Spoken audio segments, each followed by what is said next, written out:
या श्वानावर जे प्रीपेड श्वान आहे, कारण गेल्या 3-4 दिवसापासून तो भुंकण्याचं काम करतोय। नमस्कार मित्रांनो, मुद्द्याचं बोला या यूट्यूब चॅनलमध्ये तुमच्या सर्वांचं हार्दिक स्वागत। गेवराईचे आमदार विजयसिंह पंडित यांच्यावरती धनगर समाजाचे नेते लक्ष्मण हाके यांनी जोरदार टीका केली आहे।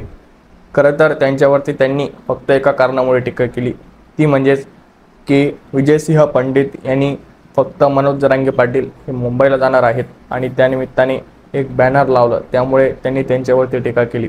आणि मी आज गेवराईमध्ये चाललोय, त्या विजयसिंह पंडिताच्या पार्श्वभागात जर धमक असेल ना, अरे माझे पुतळे काय जातो, मी स्वतः येतोय आणि मला जाळ तुझ्यात जरा जर दम असेल ना, अरे भर। तर दुसरीकडे मुख्यमंत्री देवेंद्र फडणवीस हे स्वतः ओबीसीच्या मेळाव्यात जातात आणि माझा डीएनए हा ओबीसीचा आहे असं म्हणतात, मात्र त्यावरती लक्ष्मण हाके कुठलाही चकार शब्द बोलत नाही।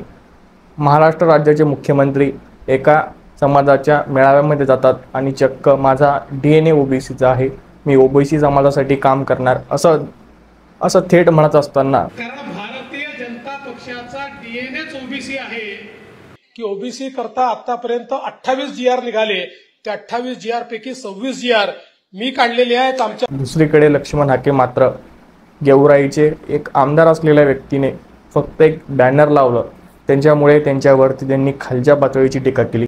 एवढंच नव्हे तर नागपुरातून त्यांनी थेट पुन्हा एकदा त्यांना इशारा देखील दिला, मी गेवराईमध्ये येतोय, तुमच्या पार्श्वभागात दम असेल तर मला रोका, अशा खालच्या पातळीची देखील टीका ही लक्ष्मण हाके यांनी त्यांच्यावरती केली आहे।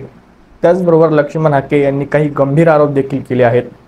बीड जिल्ह्यातील राष्ट्रवादीचे काही आमदार यांनी मनोज जरांगे पाटलांना 10 ते 15 लाख रुपये दिले, अशा प्रकारचा आरोप देखील त्यांनी केला। त्यांनी यामध्ये माजलगावचे आमदार प्रकाश सोळंके यांचा देखील उल्लेख केलेला आहे। तर दुसरीकडे बीड जिल्ह्याचे खासदार बजरंग सोनवणे यांनी असं म्हटलं की मनोज दादा जरांगे पाटील हे कोणालाही 1 रुपयाही मागत नाही आणि या समाजाला कुठल्याही प्रकारे पैशाची गरज नाही।